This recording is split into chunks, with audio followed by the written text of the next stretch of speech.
Me and my roommate are females in our late 20s. We're best friends. We just moved into this apartment and yesterday was our 1-month anniversary of living here. It's in Ontario, GTA, great neighborhood, a little touristy, not a bad area. The building is in great shape but old, and many of the tenants have told us they've lived there for 20 plus years. We were assured the locks were changed before we moved in. I have a key, as does my roomie, the old couple that takes care of the building, and the general maintenance guy. I was the last to leave the apartment around 8 a.m. and I locked the door. My roommate got home around 4:30 p.m., unlocked the door, changed, and left again to run errands. We both got home again around 6 p.m. The first thing I did was go to my room to change out of my work clothes, and I noticed that my closet looked kinda messy.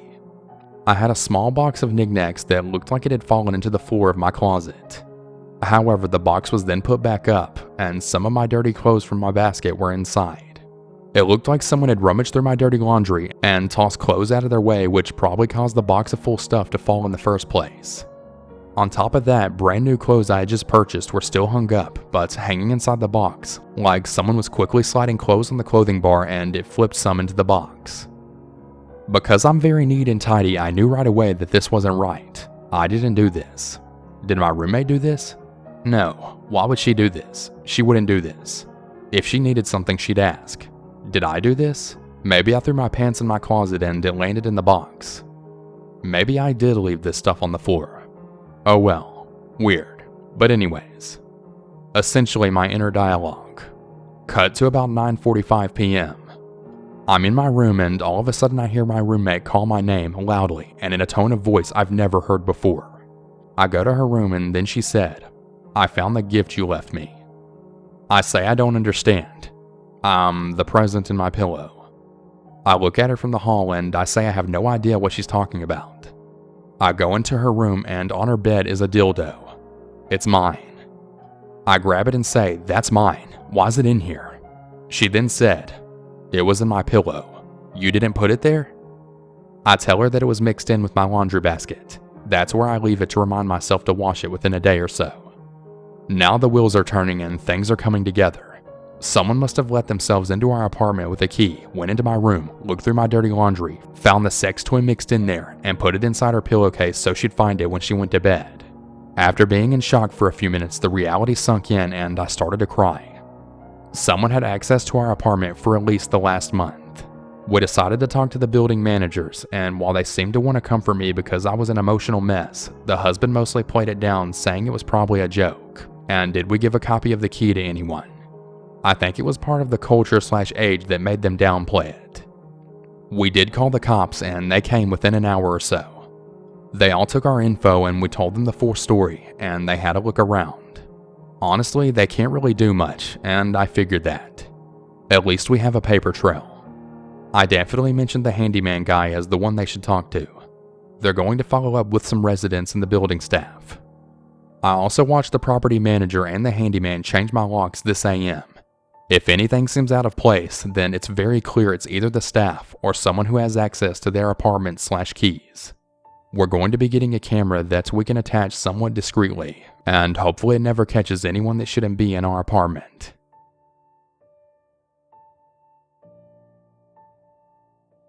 To start off, I'm a 25-year-old stay-at-home mother of 2, and I no longer feel safe in my apartment. When we moved in almost 3 years ago, I put a second lock on our door. Our daughter was only 2 at the time, so we put it on there to keep her in, but now I'm convinced it's helped keep someone out. A few months ago, something very strange happened, and I didn't think too much about it at first, but it slowly made me feel unsafe and very paranoid. Someone has been trying to open our door. The first time it happened, my daughter was not in school yet, and my son was only a few months old. My partner works different hours every day, but usually will let me know around the time he'll be home so I can unlock the top lock so he can let himself in with the key. My daughter was 4 at the time and will usually greet her father at the door when he gets home. This night, it doesn't seem she greeted him, but someone else at the door. I was sitting on the couch with my infant son and I thought I heard someone try to open the door, but it stopped because it was locked, which is normal. Sometimes my partner will try to open the door before unlocking it. My daughter heard that and ran to the door. For some reason, this time she decided she would unlock the door and open it to greet him.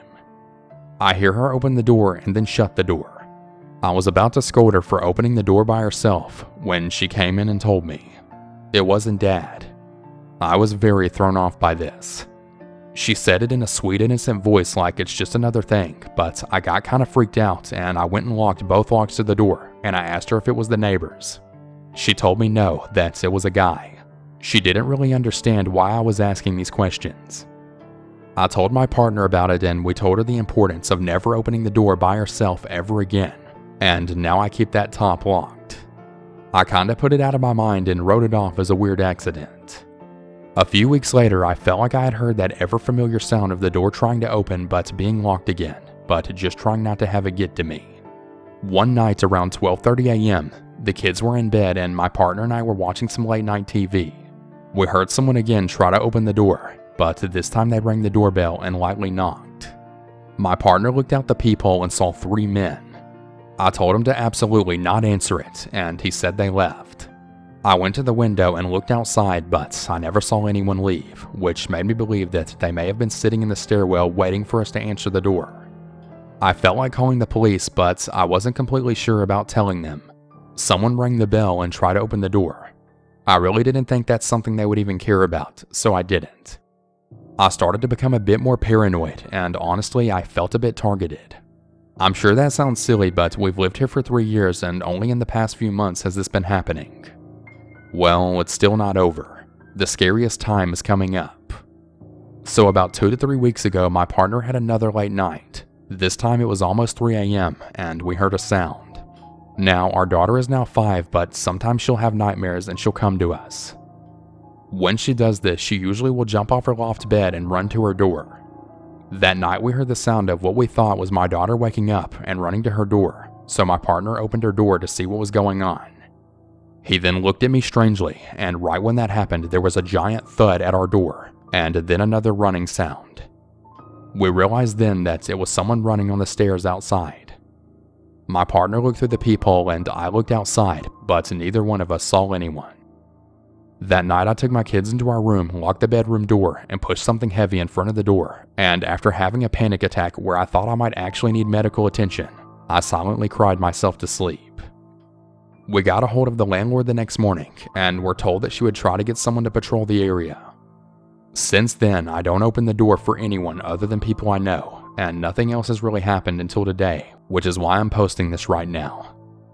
I had just gotten out of the shower, my daughter's at school, my partner's at work, and my son was in his pack and play. I was trying to get dried off when I hear knocking at the door. I'm not expecting anyone, so I'm not going to answer it. I then hear the door try to open, and I didn't really know what to do. I'm sitting there naked, but I'm so tired of this, I put on a robe and grab a knife. But when I looked out the peephole, no one was there. I'm officially looking into moving. I cannot handle being here anymore. I feel very unsafe and violated that someone keeps trying to open our door, especially with my kids here. It's time to get out.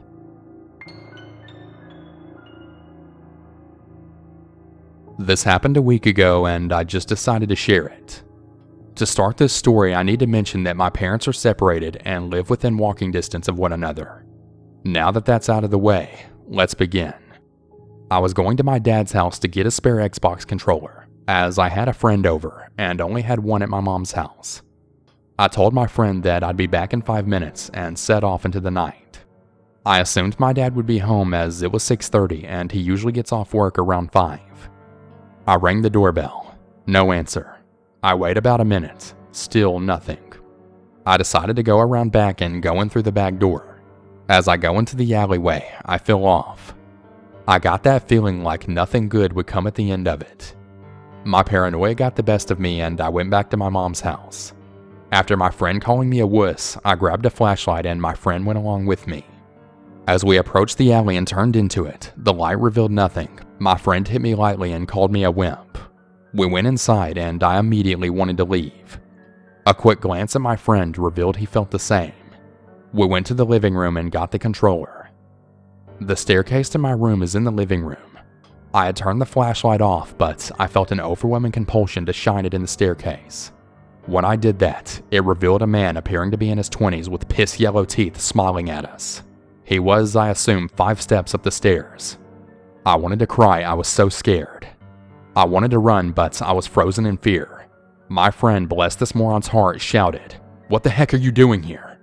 The man's smile then faded, and he motioned for us to come closer. Yeah, no thanks. We ran out of the front door and began shouting for help. One person stepped out of their house with a handgun, but the man was nowhere to be seen, as cliche as that sounds. We called the police and they searched the apartment. And, well, searched isn't the best word, as they immediately found the man on the staircase leading to my dad's apartment. I have no idea what would have happened if I went down in the alley that night. Was he there? What would have happened if I went alone? I'm not really sure, and I don't want to find out. I'm just really glad that me and my friend got away okay.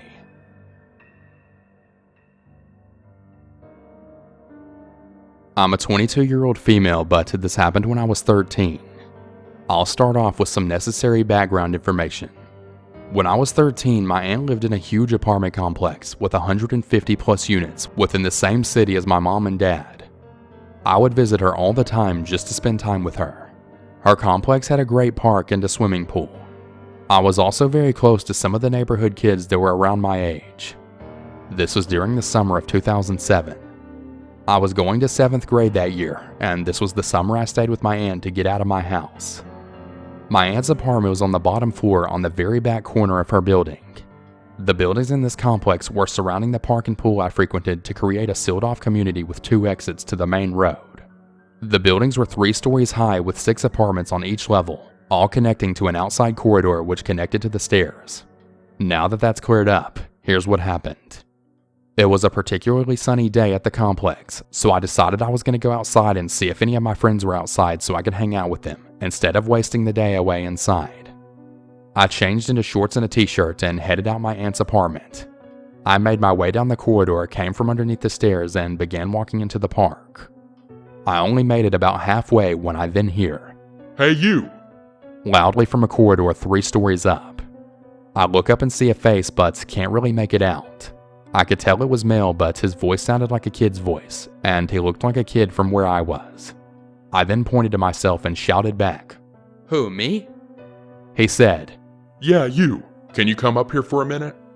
I began to stop for a minute to think about the situation.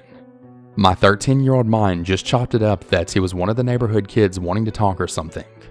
So without another thought, I headed up the stairs towards where I saw him. I finally get up there to see a black man around 35 to 40 years old sitting on the steps waiting for me. He's dressed in a striped polo shirt, khaki shorts, and those sandals that make you think of Jesus. He legit looks like an oversized 5-year-old. As soon as I saw him, my whole body felt dread. I'm sure my face looked confused, and I then blurted out, "What do you want?" He starts gawking about my hair and asks me why I dress the way I dress, and keeps suggesting I should go in his apartment so he could show me around. The creepiest thing is how he looked at me when he suggested it. It was the creepiest expression I've ever seen someone make. The expression is hard to explain, but it led me to believe that even at 13, he had sinister plans once in the apartment. I quickly said that my aunt was expecting me, and that I needed to get back to her apartment or she'd come looking for me and I'd be in trouble. He then tried to ask what number apartment it was and if he could escort me there. I was shocked at the thought of that. I then hastily said, "No, I can make it there on my own, but thank you anyway." He then just looked at me with a blank stare for a few seconds, like he was thinking of what to do next. Then his facial expression was now clearly disappointed, and before he could say anything else, I sprinted down the stairs and ran right back to my aunt's apartment. I didn't know if he'd seen where I went. I didn't know if he followed. All I know is I didn't give him the chance to play out his sadistic intentions, whatever they were. I told my aunt since she had seen me lock all of the locks on the door and screen door as well. She called the cops and I made a statement, but since he never touched me or physically harmed me, there wasn't much they could really do about it. After that, I made sure to never go up any more stairs unless I for sure knew the person, and to stay away from the area where his apartment was for the rest of the summer. I don't know what would have happened if I had not thought on my feet and stayed on those stairs longer than I did.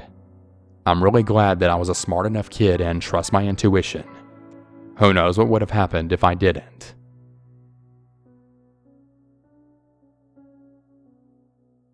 A couple of years ago, I was living with a few friends in a pretty ratty apartment. Long story short, they became real ding-dongs. throwing weird parties, having weird people over, etc. So I looked around for places to live and found a great pricing on a sweet little loft apartment by the beach. It was somewhat pricey, but in my range. Basically, I did all the applications and ended up being accepted into the building. I met with the landlord. He was a bit of a weird-looking fellow. Young, worry, maybe mid-30s. All around though, he was a nice guy, but he just gave me the willies. I ended up moving in a few weeks later, got everything situated and moved. Was loving the new digs. A couple days in, I had a few girlfriends over for a housewarming. Was a nice little get-together. Pretty fun party. Next day rolls around. Knock knock at the door. Landlord. He had news that a few of the other tenants were having issues with the plumbing, and he wanted to check out my hot water heater, which was located in the bathroom. I let him know that everything seemed copacetic, but he wasn't having it. I just want to take a look to make sure you don't have any problems in the future. At the time, he seemed like a super sweet guy, so I had no problems letting him go Mr. Fixit on me. Little did I know, Mr. Fixit became a weekly character. Every Monday/Tuesday, he would arrive like clockwork and have a task to complete. The range of my household problems now exceeded to the bathroom, the bedroom, living room, and now the hallway. I never found anything out of order, but according to him, there was always issues. I never took umbrage with him about it, but we had some words a few times about the timing of his arrival. Sometimes I'd be ready to hit the road and I'd have to wait around 5 to 10. Was just a little annoying. So one morning I'm getting up, I go to the bathroom, sit down for number 1.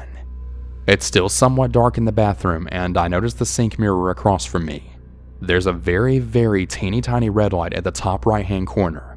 It was a reflection from a tiny, tiny hole in the ceiling.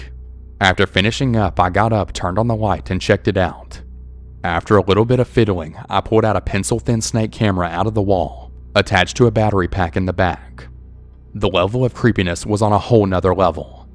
Everything made sense all at once. I put the camera back. Now that I'd found the source of ultimate perversion, I needed to find the others. A few hours into the search, I had uncovered 7 additional cameras, including 2 more in the bathroom. The first I'd found had a direct shot at the toilet, the second the shower, and the third the sink. The battery packs attached to each of the 7 I found had a lasting time of 48 to 72 hours. They were all rather large, so the amount of time taken to install them would have been pre-moving in. So this guy was just setting up for me. I reported it to the authorities. My landlord was arrested and the building was searched for more. Well, there were about 50 other cameras found. The guy ended up pleading innocent and getting off on the grounds that it was his property and he needed to keep surveillance to assure safety. Complete BS. He saw no jail time or fines. A few of us in the building tried to get his landlord license revoked, but that didn't go anywhere. Anyway, to that freak show of a landlord, I really hope that I don't encounter him ever again. What a sicko.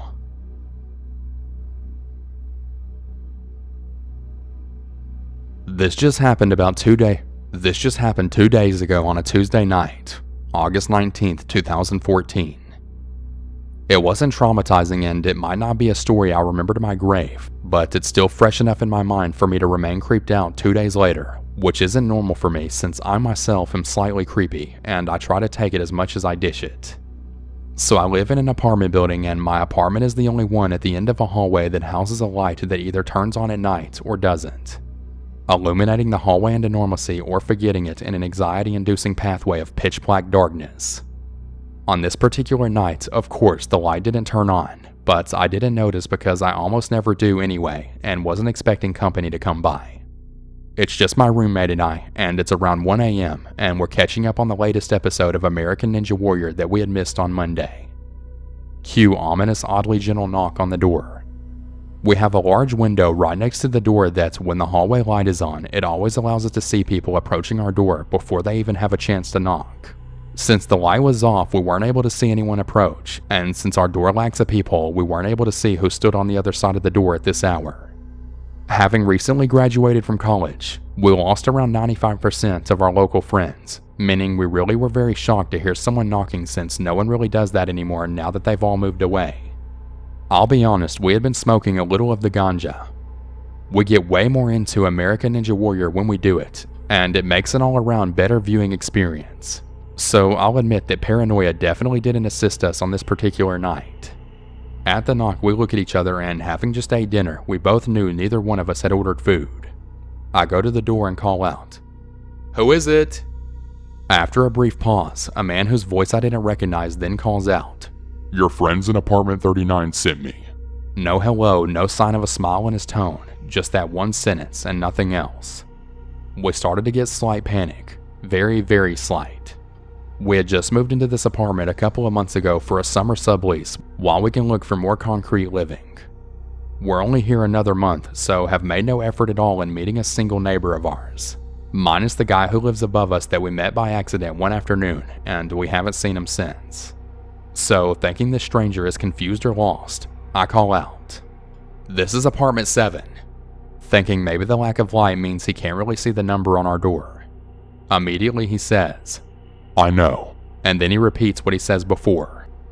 "Your friends in apartment 39 sent me." Being high, I'm now frightened because he sounds like a hitman, so I'm frozen in front of the door, and my roommate, fed up with the early morning interruption during A&W, shouts from the couch, "We don't know anything, and we don't know anyone." After a moment, the guy simply says, "Have a good night." After this, I was a little shaken up, but I forgot all about it until the next morning when I woke up sober and full of curiosity.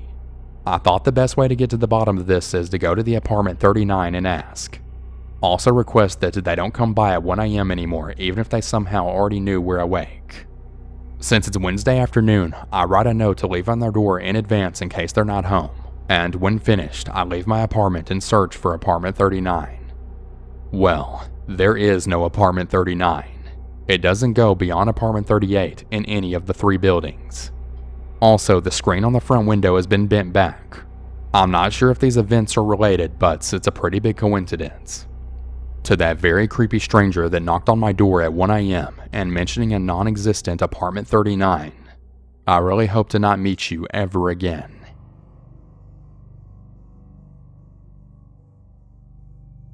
I was about 13 and was in middle school. I was living in a 3-family apartment building and had just moved there a couple of months before this had happened. There was my brother, my mom, and myself at the top floor, a man, his wife, and their son on the second floor, and then Gary on the first floor. The family on the second floor were very nice people and great neighbors. This story is about Gary. Gary was probably in his mid-30s. He was stuck in his teen years mentally. He was also a goth metalhead type guy. At first, he was a pretty welcoming neighbor, and then it all went downhill from there. It was Valentine's Day, and I was just coming up the steps to my door, and I see a bouquet of flowers with a card and a brown paper bag. I grab them before I unlock the door and go inside. I set them on my table and do my normal after-school things, and then I go to open the card. The card said, "Happy Valentine's Day. I'm madly in love with you. Love, Gary." There was a giant Hershey's dark chocolate bar in the brown bag. As a small 13-year-old, I flipped the heck out and called my mom at work right away and told her what happened. She told me to not eat the candy bar and that she was on her way. She came right home and we called the landlord and the police. They both came around the same time and we told them what happened. They went downstairs and talked to Gary, but when they came back, they said nothing could be done because he has mental issues. But I was so scared to even be in my own home.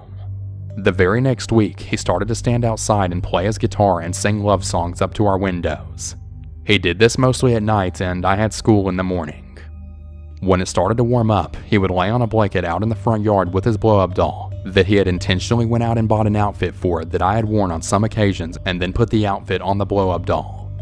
He would lay out there and do pretty much all you can imagine to this doll right in front of me and look up at my windows as he did these things. We called the landlord and the police again, and once again, they didn't do anything about this. He would try to invite me into his apartment when I would come home from school. Luckily, I had a friend that lived on my street that I would always have walk me to my apartment door. We moved a couple of months later. He continued to play his guitar and lay out with his doll and do his creepy creeper things. I'm just glad to get the heck out of there.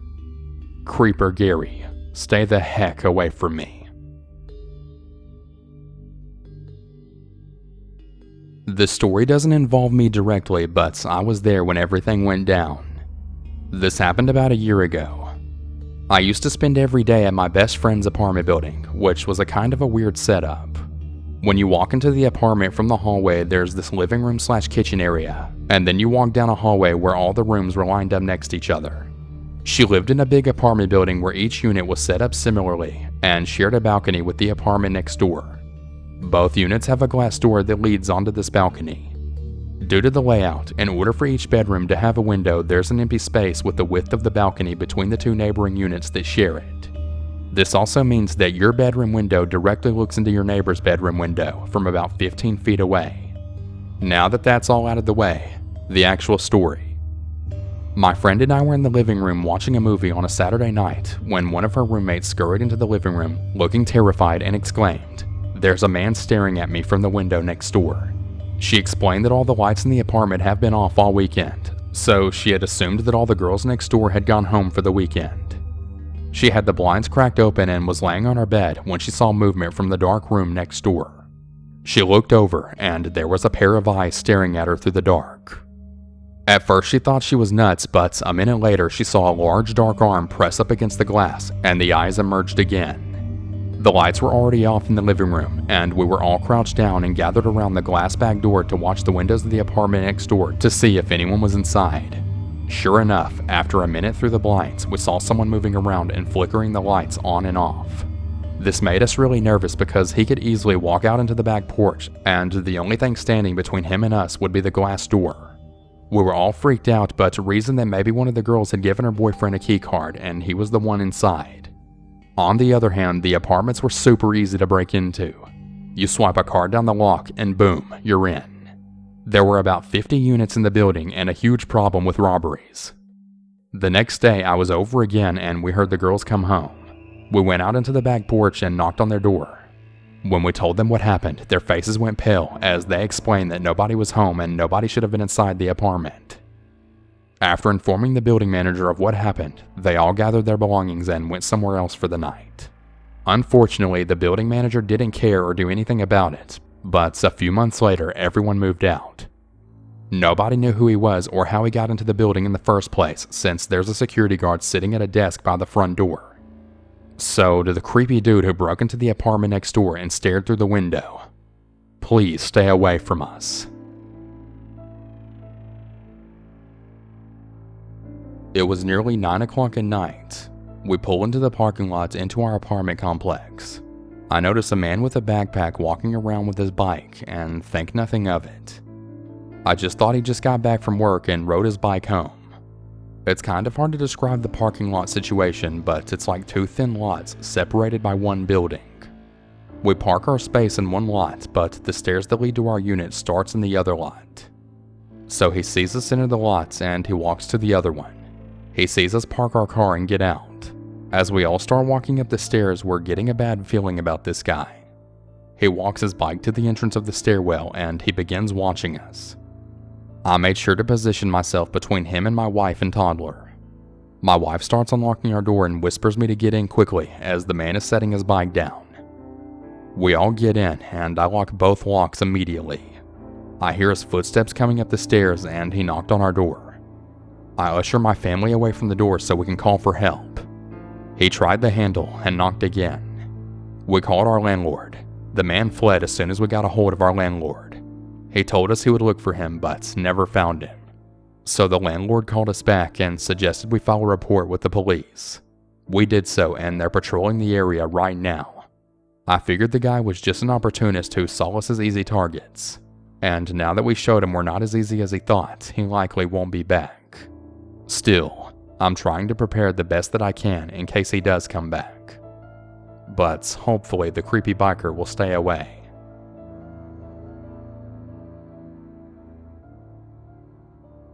This past weekend, I went out on a date with an old friend from high school. I was dropped back off at home around 11:30 p.m. I live in a 2-story apartment building located near the outer edge of town in a small residential area, and usually by this time the streets are empty and it's usually pretty quiet. I entered inside through the front door and began up the stairs. I was 3 or 4 steps from the top of the stairwell when I saw somebody I've never seen before sitting down on the floor with his back leaning against my apartment door, looking down at what I first thought was a phone but was actually a box cutter. which he was playing around with. I was completely flabbergasted. I quietly asked if he could move so I could get inside, but he didn't even acknowledge my existence. I quietly walked back down the stairs and knocked on a fellow tenant's door, but didn't get an answer. I tried again on the 3 others when somebody finally came to. I told him about the creepy dude with the box cutter, and he agreed to help me out and have the police on the phone if anything were to escalate or if the man refused to leave. We both went up the stairs and the guy was still sitting there, messing around with his box cutter. I stood there observing while the other tenant demanded that he move out of the way or else. Once again, no answer. Not even a change in facial expression. I walked back down the stairs and dialed the closest department, and they were going to send a trooper over as soon as they could. After sitting outside for a few minutes and still talking to dispatch, the man must have finally realized that he wasn't welcome, and I watched as he walked right past me out of the apartment building and onto the street, before disappearing into the distance. When the police finally arrived, they took statements from me and the other tenant, while another one of their units drove around to try and locate the man, which they did. However, because he wasn't breaking any laws, they weren't really able to take any action against him, but they ensured us he would be charged with trespassing if he ever came back. But for my sake, I really hope he doesn't.